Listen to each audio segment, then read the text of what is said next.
রবীন্দ্রনাথের গান্ধারীর আবেদনে দুর্যোধন বলেছিলেন, মারি ওরি পারি যে কৌশলে। অর্থাৎ ধর্মযুদ্ধ বলে কিছু হয় না, নীতিযুদ্ধ বলে কিছু হয় না, যে কোনো মূল্যে শত্রুকে ধ্বংস করা হচ্ছে রাজার কর্তব্য। সেই একই পদ্ধতি আমাদের দেশে বিজেপি আরএসএস প্রয়োগ করছে। শুধু পশ্চিমবঙ্গে নয়, সারা ভারতবর্ষে তারা এটা লাগু করেছে। কোথাও দল ভাঙিয়ে, কোথাও ইভিএম মেশিনে কারচুপি করে, কোথাও লজিক্যাল ডিসক্রিপেন্সির নামে।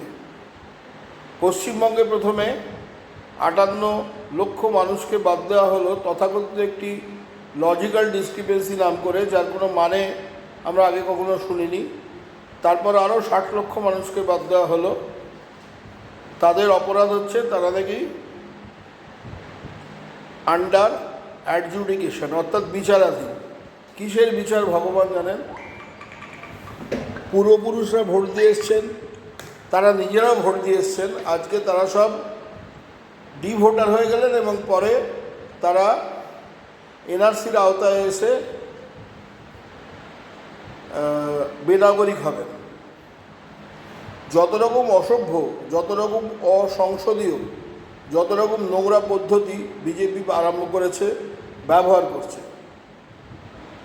এই ভোটার করার পর পরবর্তী পদক্ষেপ হচ্ছে নতুন একজন রাজ্যপালকে নিয়ে আসা, যিনি অমিত শাহর খুবই ঘনিষ্ঠ বলে শোনা যাচ্ছে। তামিলনাড়ুতে নানা তাণ্ডব ঝামেলা করেছেন। তারপরে গুরুজি নিজে ব্রিগেড প্যারেড গ্রাউন্ডে এসে চমকে গেলেন যে চুন চুনকে হিসাব লেগা। সেই দিনই আমাদের ক্যাবিনেট মিনিস্টার ডক্টর শশী পাজার বাড়িতে হামলা করল উন্মত্ত জনতা, এবং এখন ওপর থেকে সমস্ত উচ্চ পর্যায়ের অফিসার এবং পুলিশ কর্তাদের পাল্টে দিয়ে সারা রাজ্যে একটা বিশৃঙ্খলা সৃষ্টির চেষ্টা চলছে। এটা আগেও হয়েছে। পুলিশ কমিশনার থেকে আরম্ভ করে ডিজি সবাইকে পাল্টে দেওয়া হয়েছে। যেটা কোনো রাজ্যে আজ পর্যন্ত হয়নি, সেটা হচ্ছে মুখ্য সচিব এবং স্বরাষ্ট্র সচিবকে পদ থেকে সরিয়ে দেওয়া। তারা ভাবছেন এইভাবে ইলেকশনে জিততে পারবেন। হায় ভগবান, একে বলে বোকার মৃত্যু। তারা দেওয়ালের লিখন দেখতে পাচ্ছেন না। পশ্চিমবঙ্গের মানুষ ভোট দেবে, তাদের দিল্লি থেকে পাঠানো আমলারা নয়, জ্ঞানেশ কুমারজিও নয়। পশ্চিমবঙ্গের মানুষ এর মধ্যেই সিদ্ধান্ত নিয়েছেন যে তারা তৃণমূলকে জেতাবেন এবং তারা মমতা ব্যানার্জিকে চতুর্থবারের জন্যে মুখ্যমন্ত্রীর পদে দেখতে চান। সেই দেওয়ালের লেখা সবাই পড়তে পারছে, কেবলমাত্র বিজেপির অন্ধ গোসাবকেরা ছাড়া।